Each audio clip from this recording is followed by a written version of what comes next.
Friends, welcome back. तो friends, अभी की लेटेस्ट न्यूज है, अब भारत का जलवा देखो। चलो देखते हैं, रेडी हो जाओ। तो वीडियो शुरू करते हैं। वीडियो शुरू करने से पहले अगर आप चैनल पर नए हो और आपने अभी तक सब्सक्राइब नहीं किया है तो जल्दी से पहले सब्सक्राइब के बटन और बेल आइकन को क्लिक कर लो ताकि आपको हमारे सारे न्यू वीडियोस का नोटिफिकेशन मिल जाए जैसे हम अपलोड करें। अगर आपको वीडियो पसंद आता है प्लीज लाइक एंड शेयर। चलिए शुरू करते हैं। नमस्कार दोस्तों, स्वागत है आपका हिंदी नॉलेज शो में। तो दोस्तों, यूक्रेन युद्ध से एक बात तो पूरी दुनिया को पता चल चुकी है कि एयर डिफेंस सिस्टम कितना ज़्यादा ज़रूरी है। क्योंकि आप खुद सोचिए, आज की तारीख में अगर 1% यूक्रेन युद्ध जीत भी जाता है और रूस को हरा भी देता है तो भी यूक्रेन की हालत हवाई हमलों से, मिसाइलों से इतनी बुरी हो चुकी है कि यूक्रेन को दोबारा फिर से अपने पैरों पर खड़ा होने में और साथ ही अपना इंफ्रास्ट्रक्चर, बिल्डिंगें और पुल बनाने में 5 साल लग जाएंगे। और पैसा जो भयंकर खर्च होगा वो तो अलग ही बात है। हालांकि आप कहेंगे कि यूक्रेन जैसे एक बड़े देश को यह बात पता नहीं थी। बिल्कुल पता थी, और इसीलिए युद्ध से कुछ दिन पहले उन्होंने इजराइल से आयरन डोम सिस्टम खरीदे थे। लेकिन ऐन वक्त पर इजराइल ने डिलीवरी करने से मना कर दिया, क्योंकि रूस ने साफ धमकी दी थी कि अगर ऐसा तुम करोगे तो हम इजराइल को भी सबक सिखाएंगे। ऐसे में ये बात भी साबित होती है कि एक बार को आपका अटैक, यानी कि आपके लड़ाकू विमान, टैंक, मिसाइलें, ये विदेशी हो तो चलेगा, लेकिन आपका डिफेंस सिस्टम, आपका सुरक्षा तंत्र 100% आपका ही होना चाहिए। भारत भी इसी पर काम कर रहा है।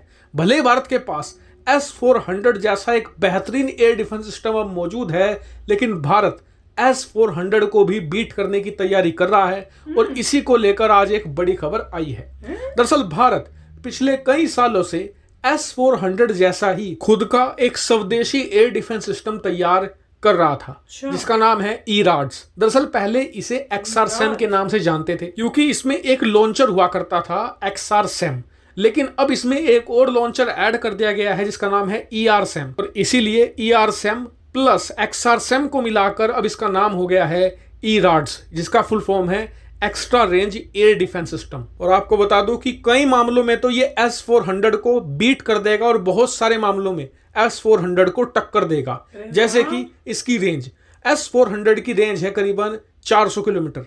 हमारे जो E-RADS है इसकी रेंज होगी 350 किलोमीटर। 350 किलोमीटर के एरिया में किसी भी प्रकार की subsonic, supersonic, ballistic missile, cruise missile, drone, लड़ाकू विमान, इन सभी को ये आसानी से मारकर गिरा देगा। इतना ही नहीं, इस सिस्टम में करीबन 2 ERSAM लॉन्चर होंगे और 2 XRSAM लॉन्चर होंगे, और इनमें टोटल 16 मिसाइलें लगी होंगी। यानी कि एक झटके में ये 16 लड़ाकू विमान या मिसाइलों को मारकर गिरा देंगे, वो भी पलक झपकते ही। तो ये तो हो गई इसकी काबिलियत। अब जानते हैं इस पर आई खबर।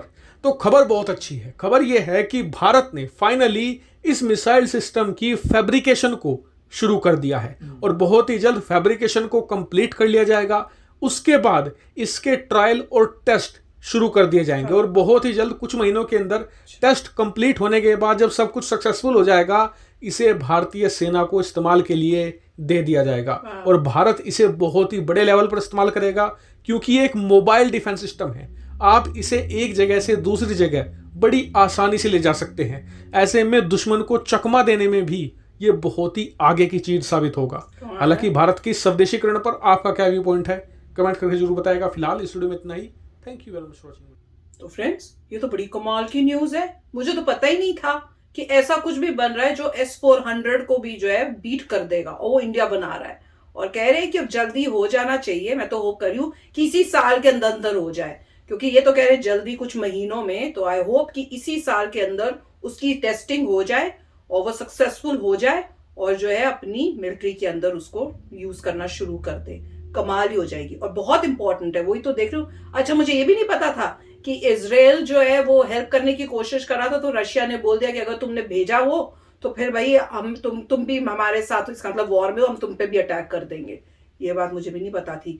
तो इसका मतलब बहुत ही, इससे पता चलता है कि बहुत इंपॉर्टेंट है कि आपके पास अपनी चीजें हो, क्योंकि कल को अगर कुछ अटैक हो जाए, वो धमकी दे कि जिस कंट्री से आपको चाहिए माल वो भेजे नहीं, तो आपकी कंट्री का जो है वो कैसे फाइट करेगी।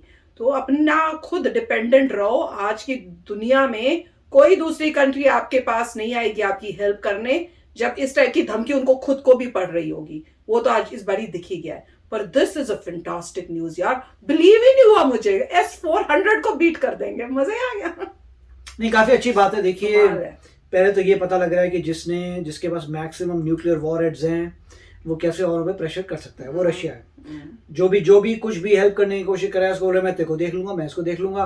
तो रशिया का एक ही स्टांस है, मैं हर एक को देख लूंगा। तो हर एक को देखने का है क्योंकि उसको पता है कि मैक्सिमम वॉरहेड्स उसके पास हैं और वो वॉर में ऑलरेडी जा चुका है और वो औरों पे अटैक कर सकता है। ऑफ कोर्स जैसे अगर ऐसा कुछ होता है तो उन पे भी बहुत लॉस होगा, मगर इस वक्त वो ये बता रहा है कि देखो भैया, मेरे पास इतने इनफ वेपन्स हैं कि मैं तुम्हें भी मतलब पंगा कर सकता हूँ तुम्हारे साथ भी। तो ठीक है, इजराइल ने इसका मतलब नहीं दिए बोल के कि कौन लड़ाई झगड़ा मोड़ लेगा, ठीक है। तो उससे क्या सीख मिली? यही कि आपके पास अपने होने चाहिए वेपन्स। अगर आप किसी और पे डिपेंडेंट हैं तो पहली बात, अगर वो इंसान कुछ भी कार्य करता है आपको हमेशा उसका साथ देना पड़ेगा। क्यों? क्योंकि आप उस पर डिपेंडेंट हैं। और दूसरा ये पॉइंट है कि अगर कभी भी आपका कॉन्फ्लिक्ट किसी से होता है और पॉलिटिक्स होती है, कोई कहीं अपना दल बदल ले, कुछ कर ले, तो फिर आप क्या करेंगे? आपके पार्ट्स कहाँ से आएंगे? आपको नई टेक्नोलॉजी कौन देगा? आप बोल सकते हैं मेरे पास इतना माल पड़ा है वो खत्म हो जाएगा, फिर आगे क्या करेंगे?